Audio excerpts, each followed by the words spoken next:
The F-16, Mustang, and Tomcat are remembered in history. However, what about the fighters that never made the news? The jets that put out just as much effort, battled just as hard, and never received the recognition they were due? These are the airplanes that subtly transformed combat, the ones pilots trusted with their lives and engineers wagered their careers on while everyone else turned a blind eye. This is the tale of 11 American fighter jets that were overlooked by history. The Vought F-7U Cutlass, a jet so revolutionary that it appeared to have come from a different decade, comes in at number 10. The Cutlass was Vaught's audacious attempt to outperform the competition before the jet age had even taken hold. It was designed in the late 1940s with sweeping wings and no traditional tail. It was incredibly sophisticated for its time thanks to its dual Westinghouse engines and tailless design. But it was infamously challenging to fly, giving Navy pilots a dangerous reputation. The Cutlass developed design principles that would impact carrier-based aviation for centuries, despite its poor service record. It was a fantastic idea, but it just didn't have the technology to support it. The McDonnell F-2H Banshee, a carrier aircraft that conducted combat missions in Korea while its more ostentatious peers took all the limelight, is ranked 9th. When the front lines needed results over glitz, the Banshee, which entered service in 1948, was a simple, dependable worker that excelled in photo reconnaissance and ground assault tasks.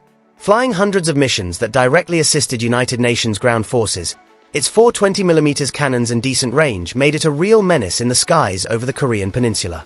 Few aircraft were as reliable when it counted most, yet the Banshee was never the fastest or most powerful jet of its time.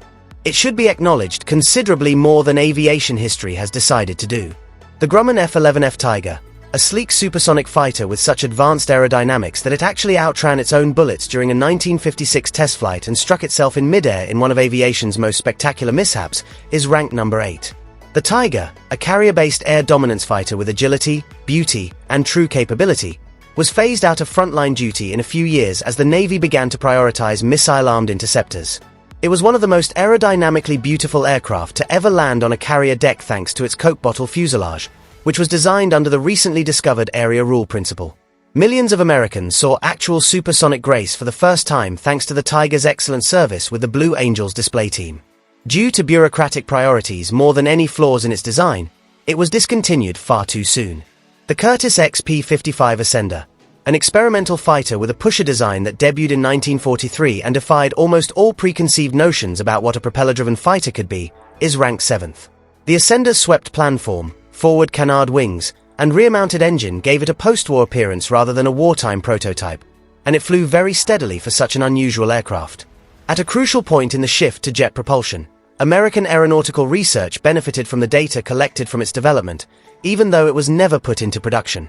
The XP-55 demonstrated that American engineers were prepared to take significant chances in order to achieve high performance. Few Second World War experimental aircraft pushed the envelope with such audacity and inventiveness. The North American F-86D Sabre, a member of the fabled F-86 family that is nearly always eclipsed by its air-to-air fighting cousin, comes in at number 6.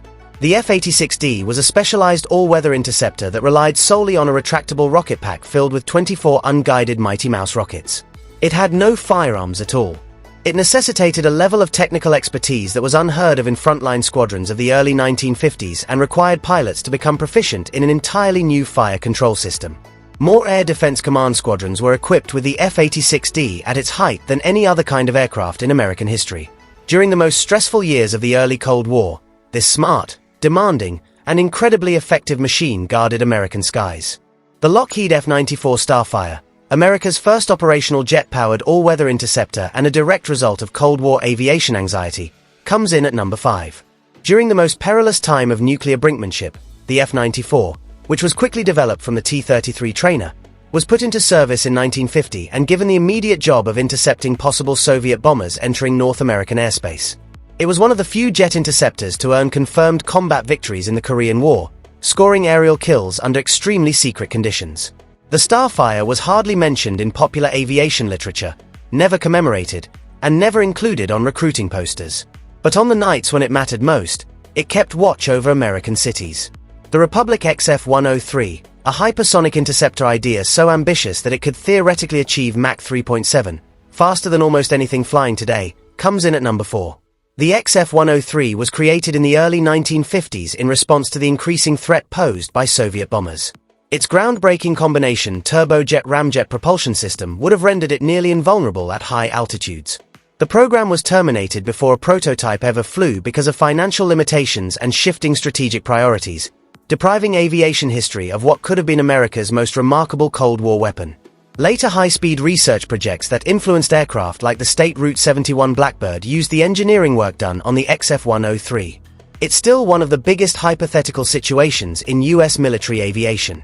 The Convair F-102 Delta Dagger, the first supersonic interceptor in U.S. Air Force history and the result of one of the most well-known engineering feats in aviation, is ranked third.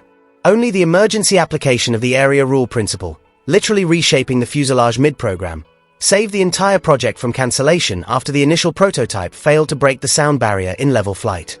After being fixed, the Delta Dagger served in Vietnam and with many Allied air forces for 30 years, becoming a truly capable defender of American airspace.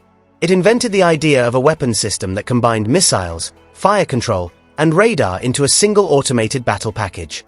The Delta Dagger permanently changed American perceptions of aircraft interception.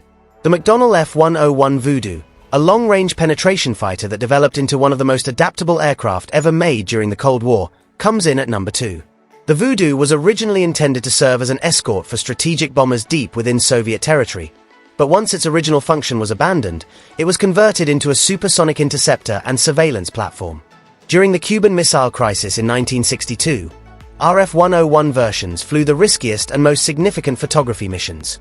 They returned the images that verified Soviet nuclear weapons on American soil and contributed to one of the most important diplomatic conflicts in history. Despite being fast, loud, and incredibly powerful, the Voodoo has virtually vanished from popular aviation narratives. It should be included in history books with the airplanes that revolutionized the world. The Northrop F-20 Tiger Shark, which was never put into operational duty but is arguably the most capable fighter plane in American history, is ranked first. The Tiger Shark, which was developed solely with private finance in the early 1980s, matched or outperformed the F-16 in almost every statistic and could accelerate from standstill to supersonic speed in less than a minute. The program was terminated before a single air force could implement it due to political decisions that prevented its export to allies, and 2 of its 3 prototypes were lost in airshow mishaps that severely damaged public trust.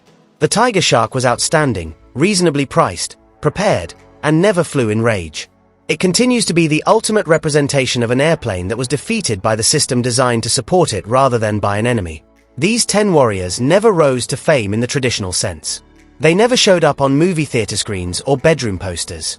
However, they performed precisely what was required of them, and occasionally much more, in hangars, on carrier decks, and in the silent skies above Cold War America. Failures are not the most underappreciated airplanes in history. They are merely tales that the world hasn't had time to tell yet.